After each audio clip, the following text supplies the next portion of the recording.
Na hii maneno ya kuwekwa jeneza, kwani mnaogopa kifo namna gani? Mtakufa siku moja. Mnapiga kelele ati umewekwa jeneza. Hata ukiwekwa jeneza, kwani umekufa? What is the problem? Mnaleta shida mingi. Mtakufa siku moja. Kwa hivyo hata kama mnaogopa kifo, kifo is a natural thing. It will come. It's part of life. So hakuna haja tuue watoto ati wameweka kwa jeneza kwa sababu hujaingia huko. Siku Mungu atafika atakuweka. That time will come. So let us not kill our children and abduct them because of caricatures na nini, watoto wanacheza pale na simu. Lakini hii kuweka wewe kwa jeneza na hii matusi ya Maalim, which is worse? Si ni huyo mheshimiwa? Tumekusikia vile umesema ya kwamba watoto wetu wako na tabia mbaya, tuwaongeleshe na tuwalee vizuri.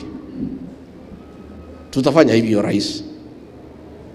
Lakini rais, hata wewe, hii matusi wewe ndio ulianza.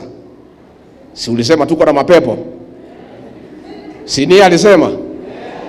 And I want to ask the president to remember that he was in Hague, charged with the crimes against humanity. You must remember that journey to the Hague. Na vile mimi naona rais na watu wako mkiendelea, mtaenda hiyo barabara.